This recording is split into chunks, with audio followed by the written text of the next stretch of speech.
Hey everybody, it's Big Daddy Liberty here. I'm coming at you from the DA's election manifesto launch here in Johannesburg. Now, the party, as you know, has been under a lot of pressure at the moment in terms of its core messaging to South Africans and, hey, even to its own support base.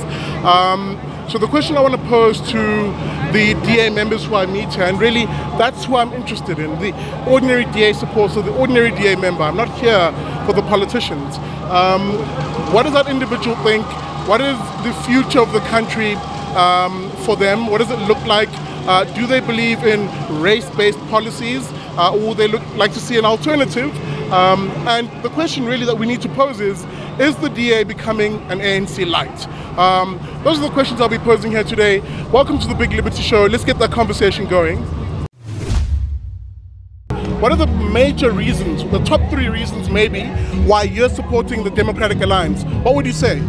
Transparency, service delivery, and the fact that they're able to deliver on their promises. Okay. Whenever they say they make promises, they actually fulfill them. They deliver on whatever they say. Some things they take time, but then whatever they say, they actually make sure that they deliver, and there's accountability in the Democratic Alliance. What's on your mind? Why do you support the DA? No, I support the DA because I believe Guti, we as South Africans, we needed a strong opposition party such as the Democratic Alliance. Democratic Alliance is like the brothers have announced, Guti, through transparency we can achieve what we want to achieve, that goal in South Africa, and now to fight corruption in Mzansi. Guys, I hear this and I'm gonna pose a few controversial questions because I did that with all the parties. Look, there is a school of thought right now in this country, well, when I say the country, I mean social media really, that basically says, hey, what is the difference between the DA and the ANC? I mean, on many policy proposals, the DA seems to be in support, if you will, of the ANC. They may not say that as politicians, but if you look at the actual approaches, for example, using race as a proxy for empowerment, that is an ANC approach. What are your thoughts on that? Well, I think basically, at the end of the day, it all comes down to one thing. Both parties might say they want what's best for the people of the country. Yeah. It's just that here and there where it matters the most. The other party, then they actually, what they say in the policies, they actually take it through and they implement what they say in the policies. Yeah. So for me, those are the two differences. That the DA, they implement their policies and everything they say. So whenever they put something to documentation, then they make sure that they put it into practice. They practicalize the situation. So I can't really say the same for the ANC because that one is debatable. That's just my. Let me test this. Do you believe there is a clear difference, what the party called clear blue water, between ANC policy and DA policy? Or do you believe that, hey, even if there are some similarities, at least the DA can deliver on them? What would you say is your argument around that? Okay, so even from my side, even if there was the policies are similar, at the end of the day, what matters is when you actually put the hard work to empower the people of the country, and the DA is doing that very well. How do you respond to the criticism that the DA is just an ANC light? Okay, EDA, as our president Musa Maimane said, EDA is ready to dance for the music of the people, is not ready to dance for the political party itself. So we as a DA, we are standing for people. We want jobs. We want people to get jobs each and everywhere. So ANC has been ruling for 25 years now, but there are no jobs. So DA and ANC, they may be similar in promises, but they are not similar in action. So maybe just as a probe, and I will get to you, don't worry. So if I were to say to you, or if I were to ask you, would you be okay if the DA adopted some ANC policies, for example, like the point he was making, that he doesn't really see anything wrong necessarily with there being similarities, as long as the party can deliver? Is that a sentiment you also hold? Yeah, okay. The policies, they are fine. Even in ANC, the policies, they are fine. The problem is corruption. They don't put that into practice. They promise, but they don't practice them. Okay. We want practice. We want action. That's what we want, nothing else. Fair enough. And then I'm going to tweak your question a little bit. And I'm going to ask the question in the context of empowerment. That's been a big topic in social media and even in the media And the question is, how do you approach empowerment? Do you use race, for example, black individuals being historically disadvantaged, as the main proxy, or do you use poverty itself as the proxy for empowerment? So, in your view, and I don't know if you understood my question, but essentially I'm asking, what should the DA focus on? Should it focus on helping poor people, those who are in poverty, or should it also use race as a means of addressing the past and helping people who are poor? What would be your ideal approach? Well, my ideal approach would be the DA should be helping the poor people, because we can't be based on race, Wuti, when you are black or white or that. But at the end of the day, we're all South Africans. Yeah. We might have our differences, but there is one thing that holds us together. Yeah. We live in the same land, we live in one country. And what we need is a government that will include us all here. Not based on whether you're white, Indian or colored or whatever that we have here in South Africa. Not to say that I'm racist. But what I'm saying, the DA should more focus on poverty, because that's the main problem that we have here in South Africa. There are many people who are living in poverty. There are many people that cannot bring food into their table at the end of the day. The leader of the youth wing of your party, Luyo Lompeti, went viral online because he said, he sees that there's a bit of a problem with the private sector, and that, government has been treating the private sector with kid gloves, was his expression. What is your view? Do you think that a DA government should be clamping down on the private sector?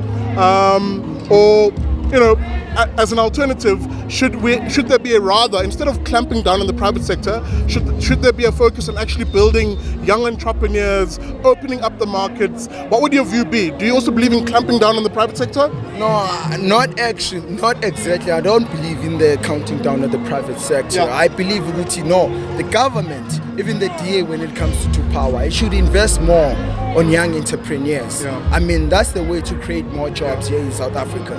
Okay, the reason why I joined the DA, I believe in their policies. I just don't believe in socialist policies. I'm going to be honest about that. You and me both. Yes, I believe more in conservative, not really conservative, but neoconservative policies.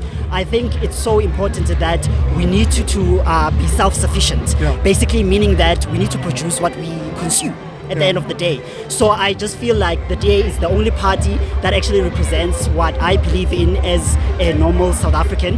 Now, let me break this down and pose a few questions to you. What you're articulating is, and it must be said, it hasn't really been heard from your senior leadership. If anything, your senior leadership, and let me be precise. Your youth leader was viral on social media recently, basically suggesting, that the South African government was too soft, or was, let me quote him, was using kid gloves on the private sector. What do you think about comments like that? Is that the DA that we now should be expecting, one which is harsh and hard on the private sector, maybe one which grows the size of government? No, I think for me, the way I understand it, I believe the DA needs to give, is about to give the private sector and consumers liberty. I think if you look at the structure of what the ANC, the liberal government, which is the ANC, the socialist, I don't know what you want to call it. But just very quickly, I think you're using, nothing wrong with it, I'm just for the sake of the viewers, you're using American definitions of conservative and liberal, insofar as liberal is seen as progressive or it's No, I'm just clarifying because I can hear you use conservative. Yes. So but do continue. Yes. What I'm saying is that I believe that the DA is the only party besides the ANC, obviously, because it's a liberation movement. I believe that things have been loosened up for so long. You look at our public education, the public schools. It's havoc at the end of the day. Quick question. There is a train of thought right now, and a very real criticism on the DA, which basically asks the question, what is the difference between the DA and the ANC? Because, and I'm sure you've heard people call the DA ANC lite, because you support a lot of the things that the ANC supports. So for example, using race as a proxy for empowerment, you support minimum wages, BEE as it currently stands. Your party tries to make a distinction that, no, we're different because, we view race, using race as a proxy from the ground up, as I've heard Pumzile van Dam say, as to whatever that means. But essentially still the same approach as the ANC, which is to use race as a proxy. Now, other people might say, well, hang on, why as liberals or as conservatives, in the American definition of it, why aren't you using poverty as a proxy? In other words, empowerment policies that focus on poor people, not black people or white people, and try to segment them, but poor people. What would your view be of that criticism? For me, I think there's some validity in that criticism at the end of the day, because I also believe that as parties we should be like South Africa. We shouldn't discriminate in terms of, we shouldn't use race as a proxy at the end of the day, because we go through, like, it doesn't matter whether you're white or black or whatever. Crime doesn't discriminate at the end of the day. Maybe if you are in a certain section of South Africa, probably you experience more crime like that, but it's everyone's problem at the end of the day. So for me, I really don't believe in that. I think we need to go like on a crusade as the DA to build South Africa's confidence, because when you get people working, you lift people's confidence instead of like this free, you understand? So for me, I also like I don't believe in the racy proxy thing where you have to like target black people, target white people, or all of this and that and that. I believe that we should we should actually choose people because of their talent, because of their skills and all of that. And while we're still using race, we're not moving forward. We will always have the race issue. Let's not lie to ourselves. We'll always have the race issue. But I think we're not addressing it if we just keep on using race proxies and all of that. We need to build South Africa's confidence, get people working. That's how you build a nation's confidence. That's what I'm all about. That's why I believe maybe the DA, people like us, will start voicing our opinions and then maybe start changing policies in the DA. Hey man, yes. I really wish you guys the best. I mean, because again, for a lot of, because this show takes a classically liberal outlook to things, or a conservative, for the American viewers, outlook. And, there is a big worry that the DA right now seems to be creeping a lot towards a more racial nationalist and actually quasi-socialist approach to things. And let me be precise and specific in what I say. When you have a party leadership which essentially slams its own supporters, like Pumzile van Dam did online, and calls them racist for questioning, for example, what you just said now, what you view as a problem. In other words, using race as a proxy for empowerment policies. You have public reps who are slamming people, slamming voters, slamming supporters for questioning that. So I must say, for those who may be watching this, they'll be rather refreshed to hear ordinary supporters actually voice a different opinion. Die vraag wat ek vra vandag na DA ondersteuners is, watter toekoms soek julle, of watter toekoms soek julle onder 'n DA regering? Ek sou sê vir werke en vir huise. Werke en huise? Ja. En af en Ek sal ook sê werk. Ja, werk en vir ons kinders skole en a skoon environment. Ja. Die environment wat ons aan bly. Ja. Arbeidshuise vir ou mense. In die eerste plek bly ons aan dumps. Ja. En ons het nie ondersteuning nie, maar die rede hoekom ek die support is because hulle wys ons aan hulle kan dit doen, verstaan jy? Hulle wys ons om te sê hulle kan staan vir wat hulle praat. As nie net praat met die mond nie, maar there's action behind wat hulle doen. DA leaders about to come out. Just a few comments at this point. I find it very funny just how similar the DA Manifesto Launch is to the ANC.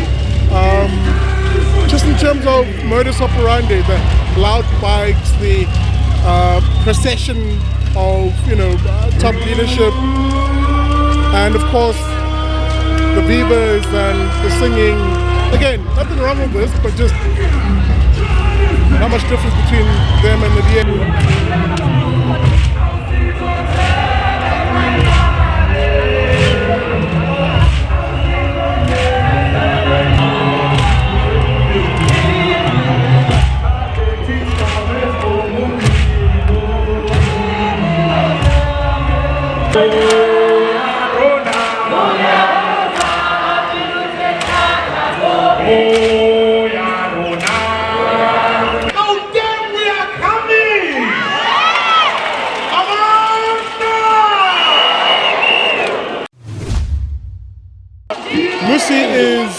Looks like he's wrapping up his speech.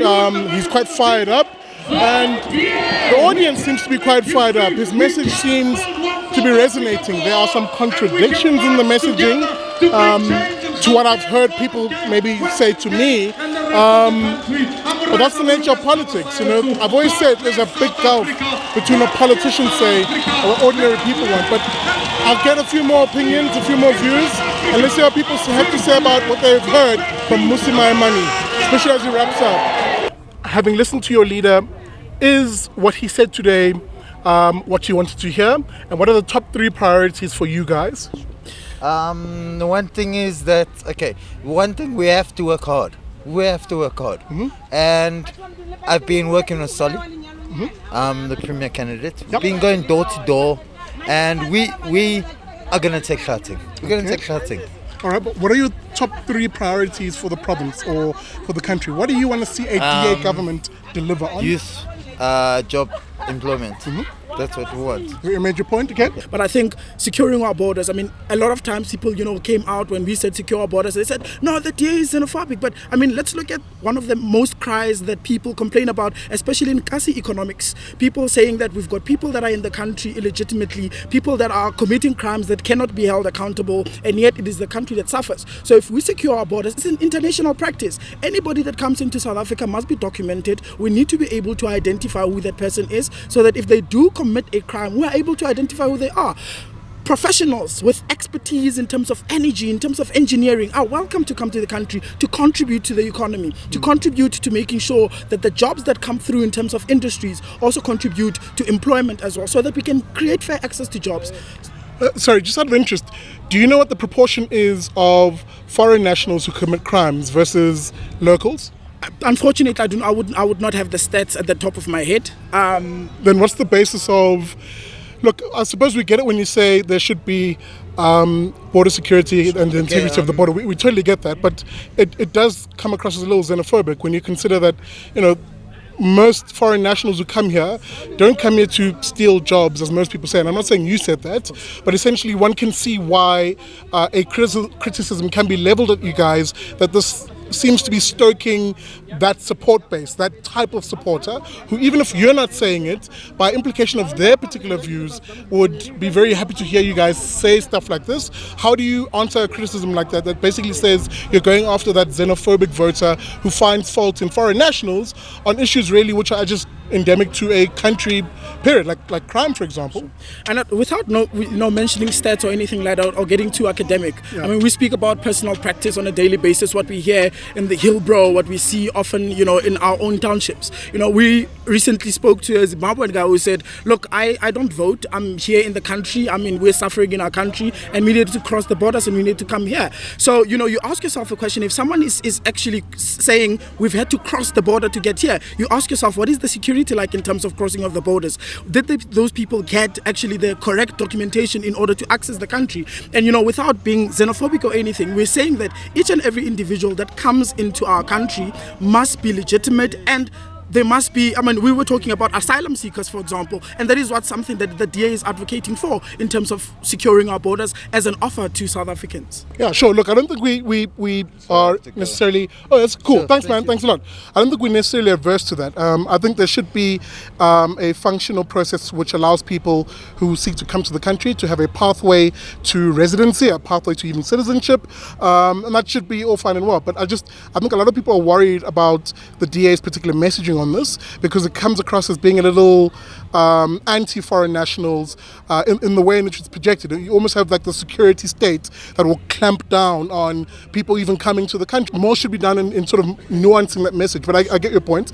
But let me ask you specific questions. And there's a lot of criticism about your party at the moment, where people don't really know what the DA stands for. Yes, I get that you've just delivered a manifesto, but there is an accusation that the DA is becoming a bit of an ANC light. Now let me be precise and specific. On the issue of empowerment, there is a debate right now among the core classically liberal parts of this community, of the society, and essentially the DA. The DA is arguing that empowerment should use race as a proxy, because it argues, as you've heard Pumzile shouting at the top of a voice in the stadium, that it's to redress the past imbalances. Now, the question an ordinary person will ask you is this. We've had 25 years of a racially based approach to empowerment in this country. And what we've seen from that is when you focus on race, inevitably, nothing stops a well-off targeted race group, in this case black, nothing stops well-off black individuals from benefiting from those empowerment processes over and over and over, because race is the proxy and not necessarily poverty. How do you address that criticism? Shouldn't the DA be moving in the direction of seeing poverty as the proxy for empowerment and not race? How do you address that little inconsistency? Look, as a mere layman, Yeah. I suppose if someone talks about redress, I mean, we cannot be short-sighted in terms of the history that our country has in terms of apartheid and injustices towards black people in this country. And I mean, you look at the triple BEE policy that was introduced by the ANC, who did it benefit? And I think maybe from my point of view, when we're sitting and we're saying we need to obviously make sure that we empower also black people that have been disadvantaged, and also been disadvantaged by the same triple BEE policy by the ANC that was actually supposed to benefit them. Because by using another racially based approach. Okay, let me simplify the question to you.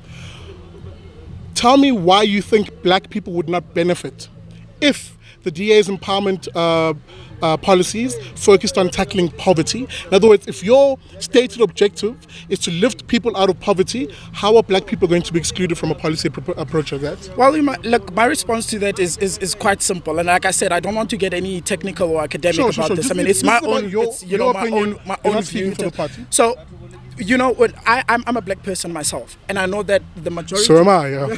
I know. Now that we done got that out the way, the majority of the times, I mean, you need to realize that there's still that certain level of disempowerment. That is, how though? Be specific. Talk to me. I want to speak specifically about the same triple BE policy by the ANC. So, you look at what it did. So it took people that initially didn't have anything, and it literally gave them, to a certain extent, instant wealth, if I can put it like that. Mm-hmm.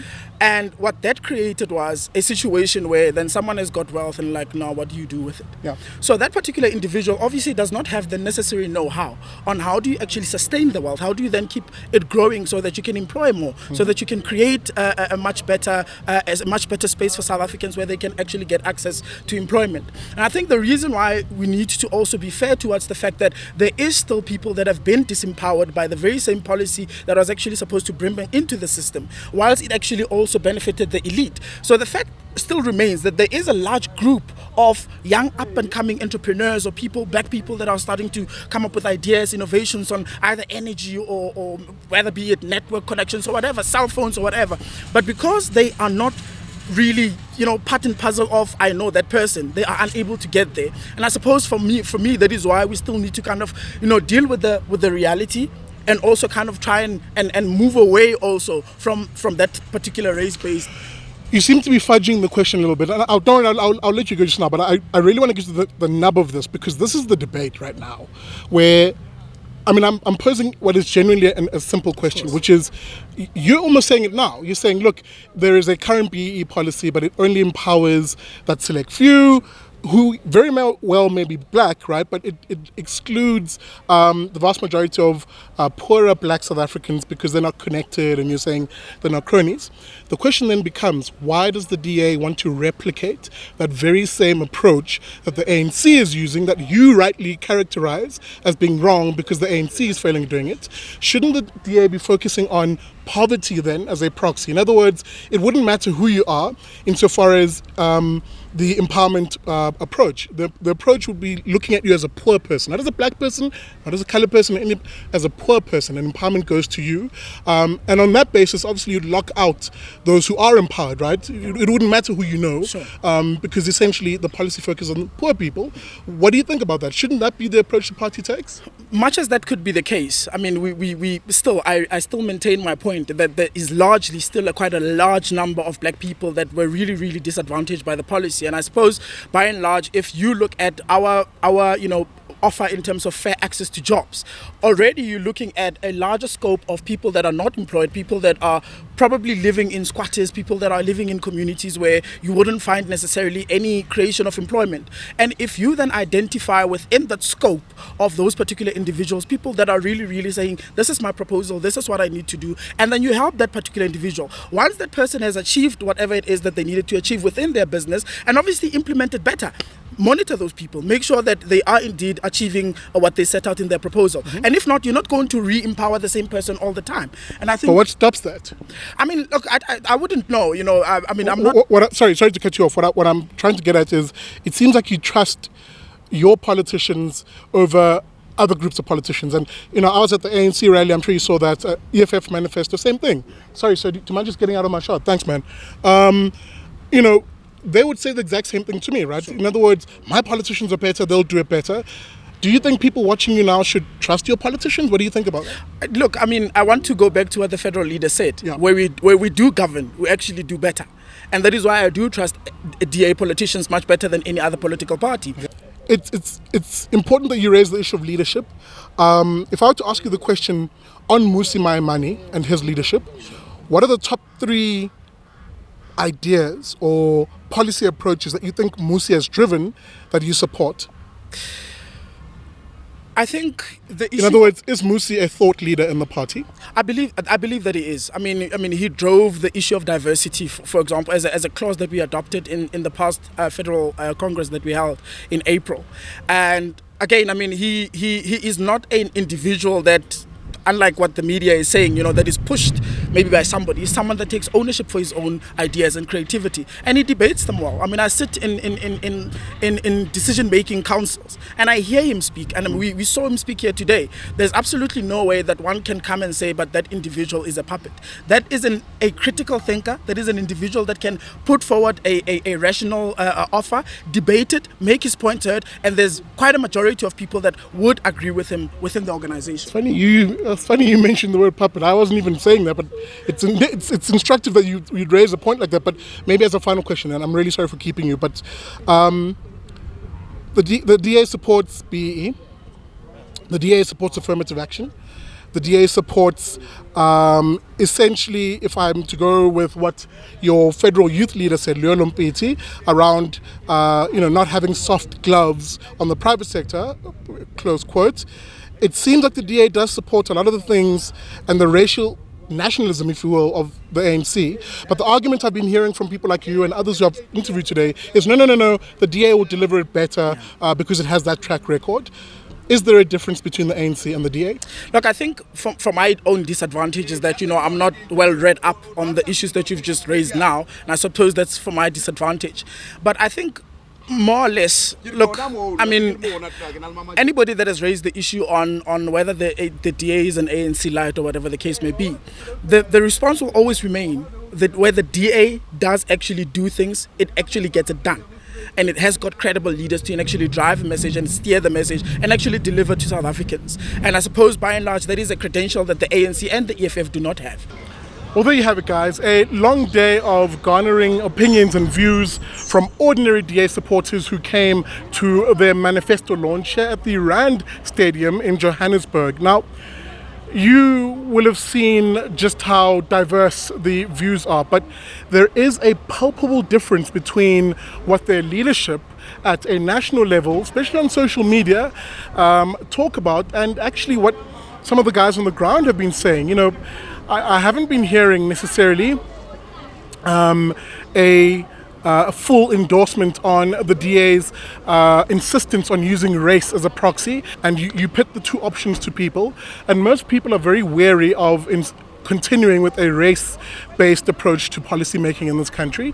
That's a very interesting nuance. And really exposes, I think, an honest debate that should be happening in the party, which I don't think top leadership want to have because they've settled their minds on this particular topic. Now, maybe to those of you watching, you might think, hey, but that doesn't really matter, you know, the policy will still reach poor people anyway. You know, that's an argument I've heard even online, but the question I then have when people say that is, why then even have race as that extra layer to begin with? Why not just have policies that directly target addressing the issue, which is, unemployment and poverty? Why add race to that spectrum, even if there is a particular racial grouping that suffers the most from that particular social ills, unemployment and poverty?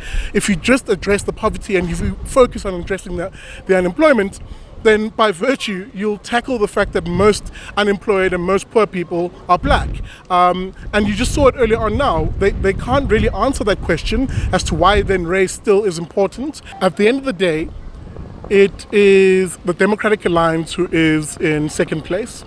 And there is an expectation from those of us who are the voting public that at the very least the DA, as the second largest opposition party, would offer a clear alternate vision for the country, and I didn't get that at this particular manifesto launch.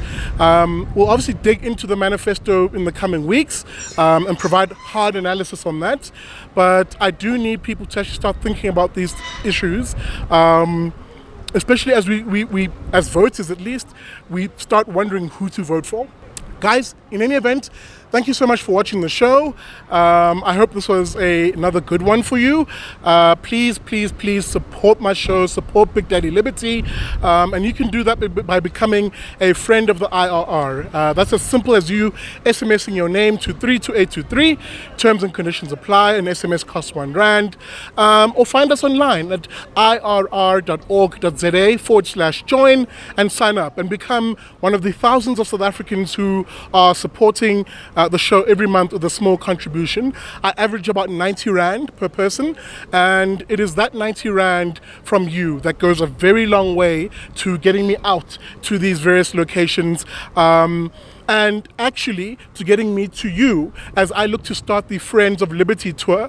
If you want me to be in your community where we provide a briefing, either me and my colleagues from the IRR, please DM me or send me a message on any of my social media platforms, and let's organize an event in your community. Guys, once again, thank you so much for watching the Big Liberty Show. I'm your favorite fat boy, Big Daddy Liberty. I will see you on the next one.